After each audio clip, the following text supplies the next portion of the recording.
Alright, what's up guys, it's Sound the Jokers here, back, and I know I haven't been with you guys for a while, and today I kind of want to explain that by going over some of the things that I really don't enjoy about Guild Wars 2 and why I took a long break from it after the Flame and Frost, why I haven't really played it since, and all the things that are going to be going on in the future of this channel.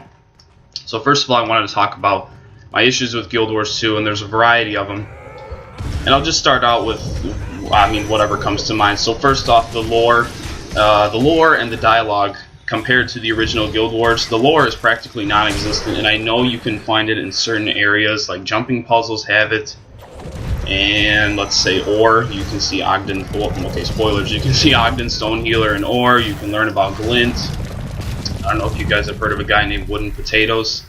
He makes some pretty nice videos, and he just had a video about that. I watched it the other day being yesterday, I guess. So he outlined some of the cool things about this Glint theory, which might be the next Living Story update. That's not confirmed, but yeah. So but the lore is in these hard to reach places, I guess, or it's so obscure that most players like me would never go into it. And being a huge Guild Wars 1 player, I really would enjoy the same amount of lore that was in that game in this game, and it's just not there.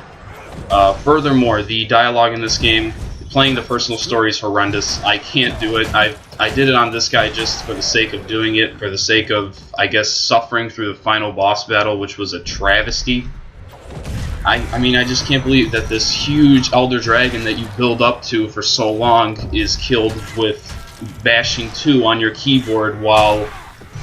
Well, in the party that I did, the little tendrils that come up, they don't even do anything to you. So you could bash 2 on your keyboard until the cows come home, and then eventually Zaitan drops dead, and then he dies. Which I thought it was going to be more like a Claw of Jormag kind of fight, which didn't turn out to be at all. I mean, hell, that fight is more interesting than the final boss fight. And is that what they were going for? Well, yeah, because if they were, they did a damn awesome job. But seriously, that is...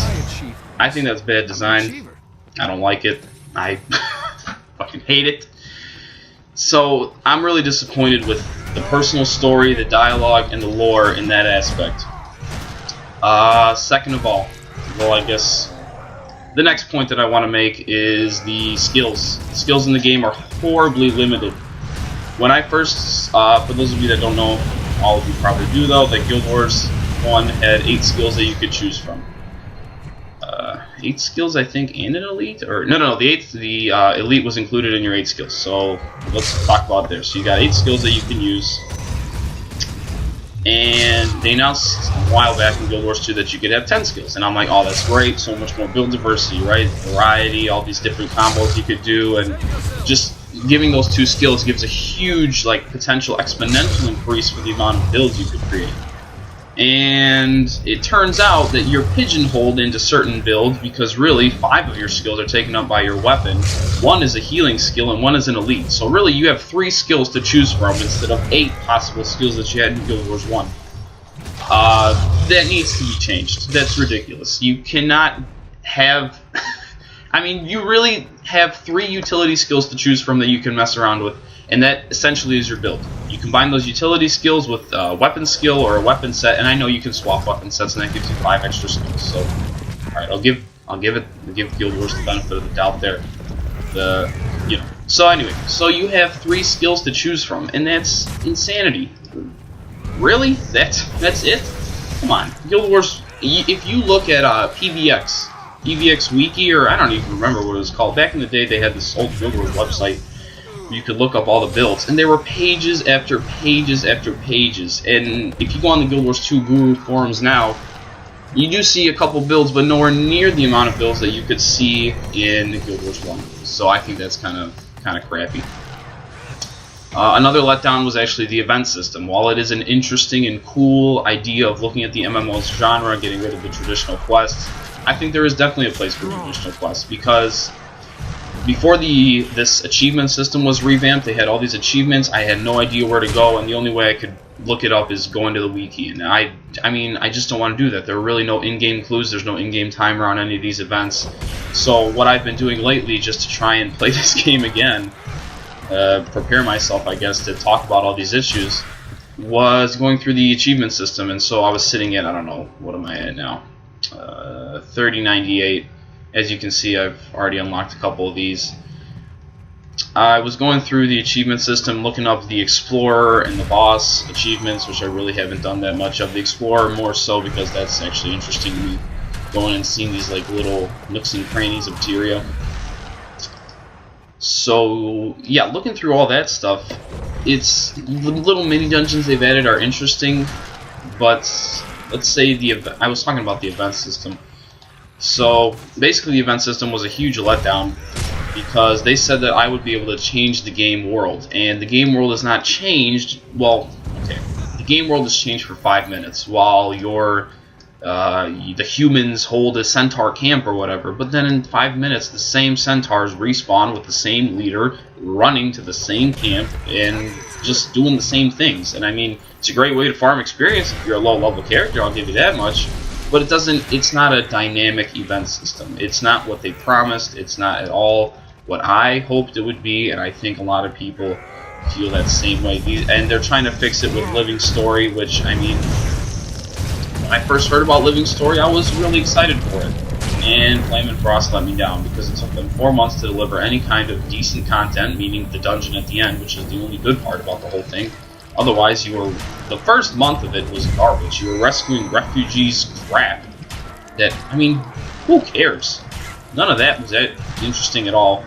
The other updates were better, I guess. You had Rocks and you had Broham.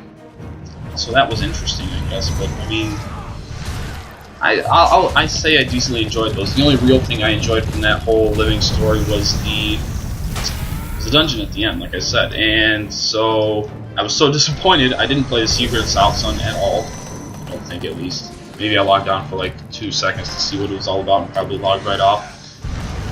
Also, the Aetherblade Pirates. Dragon Bash, I did a little of that just to see, like, because I thought the Aetherblades were kind of cool. I thought it was going to be some kind of aerial battle. I never even went to the dungeon. No, I just couldn't be bothered. It was a waste of my time. So yeah, the Living Story is pretty lackluster so far. And this Living Story right now, the Bazaar of the Four Winds. Yes. Okay, so just a big jumping puzzle. Cool, thanks. They really don't even want to play.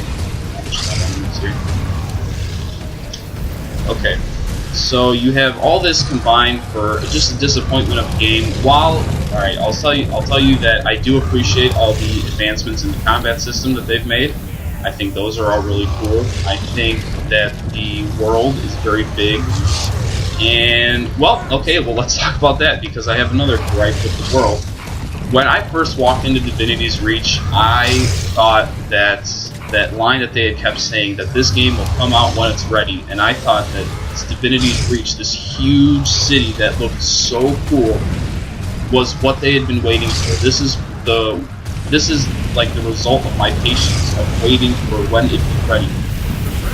And I walked around and I was just dumbfounded because this was something that I'd never seen. I don't think there was even a zone in Guild Wars 1 big enough for just Divinity's Reach. Well, that might be an exaggeration, but you guys know what I mean. Like, it was giant. And then to realize that it was just full of empty NPC, or not empty, it was empty because the NPCs in it were boring. They had generic dialogue, the armor smiths were garbage. The only real thing was the cultural stuff, which isn't even max stats. Cost a shit ton of money and a shit ton of karma for, well, at least for humans, machine skins. The Norn cultural armor still stands as one of the coolest cultural armors that I've seen for heavy characters. But I'll never play a Norn because the dialogue for them is even more atrocious than the humans. So, I mean, it's a lose-lose situation. There's just, I mean, this game is amazing, and I think that I would have been totally content with waiting a little longer if they could have fixed the kinks with this and worked out the whole event system. And if he die again, he is so fucking worthless. I mean, I would have waited a long time. I've already been waiting for, I mean, when did they announce it? 2000, I don't know, when was I the Northeast? Who cares? Anyway, yeah, I've been waiting for this game for a long time. And then for it to come out and be this kind of, I don't know, seemingly incomplete game, I guess you could say, is a huge disappointment. And so, the game does have its merits. I mean, I played it for... The game does have its merits, and I played it for...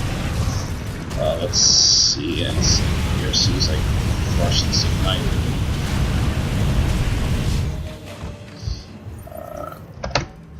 I have played for 292 hours total over the past 10 months, and I know people that have played for huge amounts of hours. And in Guild Wars 1, I played for, I mean, well into the thousands of hours, because the game was just good. It gave you a sense of, I don't know, there was something about Guild Wars 1 that I liked so much better. And while this game improves on the combat aspect of not having to stand in place while you DPS a guy down, which I do appreciate.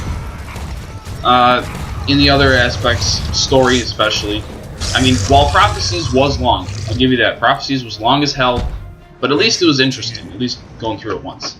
This game's personal story was horrendous, and I cannot bear to play through it again.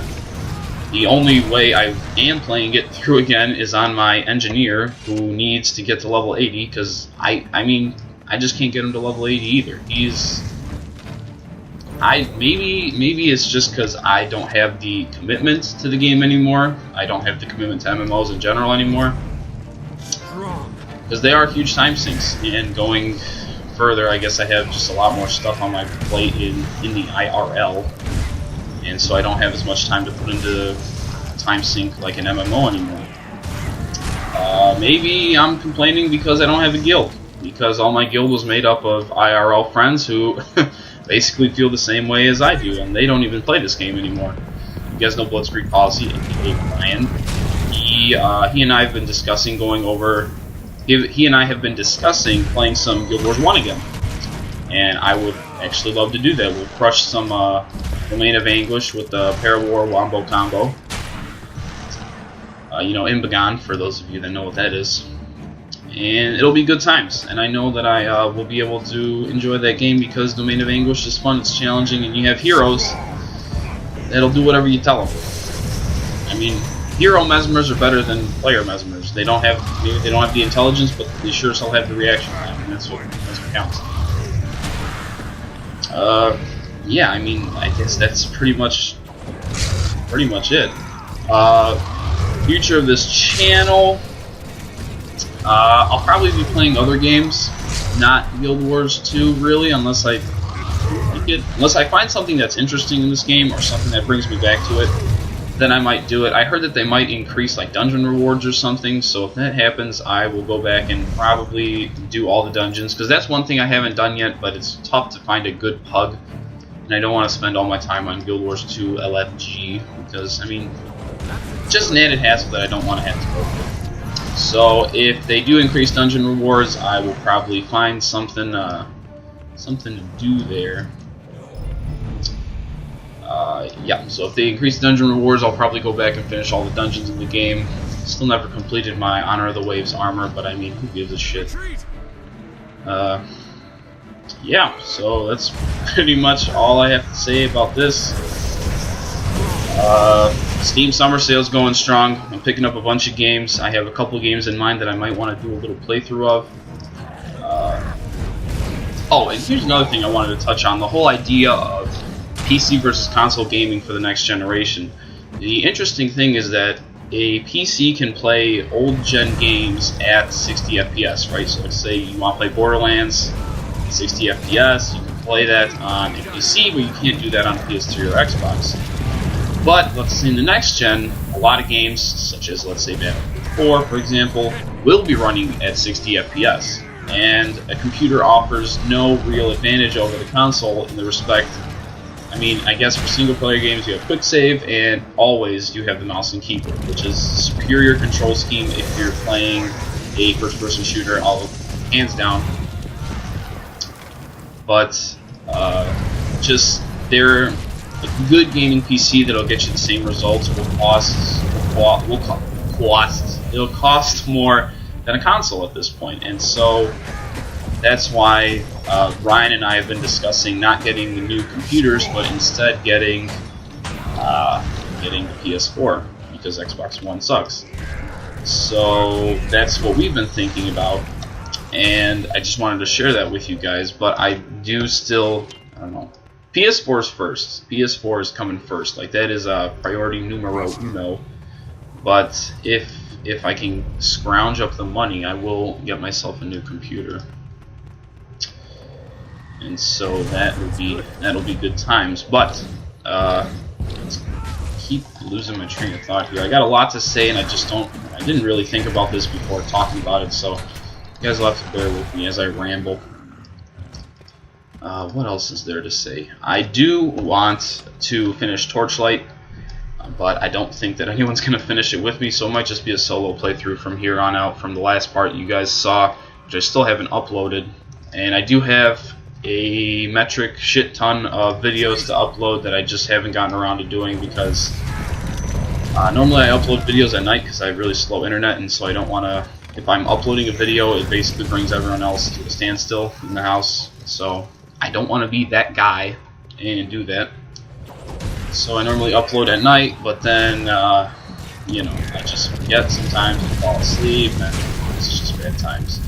We went on vacation, and so I was going to leave my computer on for 4 days, but then the power bill would have gotten a little too high, and my parents would have maybe noticed something's going on there.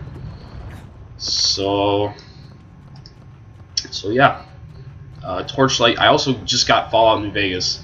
I'm really excited playing that because Fallout 1 was a piece of shit. Fallout 3, I mean, was a piece of shit that wasn't optimized for Windows 7. Come on, Bethesda. At least I got New Vegas. I'll probably play that through. It's totally blind. I've never played a Fallout before, so you guys will see how that works out. And, well, I mean, I guess more or less that's pretty much it. I'm probably not going to be playing Guild Wars 2 as much on this channel. Probably just going to do whatever I feel like. Enjoying the Steam Summer Sale. I hope you guys are enjoying it too. Thanks for listening to me ramble. If you guys have any thoughts, please share them on the game because I'd love to hear them. If you guys love this game, I'd love to hear why. And if you guys hate this game, you know, please share because I'm interested in all that kind of stuff. So yeah, with all that being said, I guess I'm just going to keep killing these Flame Legion people for achievements, and I guess maybe I'll see you guys in game somewhere, maybe not. Yeah, well, have a good one, people. This is Sentinel of Jokers signing off. That was good. Bye, guys.